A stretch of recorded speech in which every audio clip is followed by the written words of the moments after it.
Hello everyone, today we'll talk about how to fix or how to solve the problem of blocked account on the application of Telegram. We will go to settings.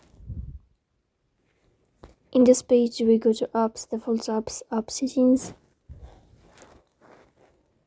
In this page we are scrolling down until you find this window here of Telegram, and you will click. Then in this page of app info you will go to first stop and you will click OK. Here you will enter to the window of storage. Then you will click on clear cache.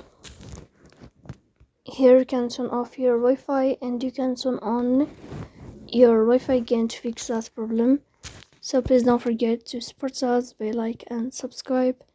See you next time in another video, and thank you for your watching and your attention.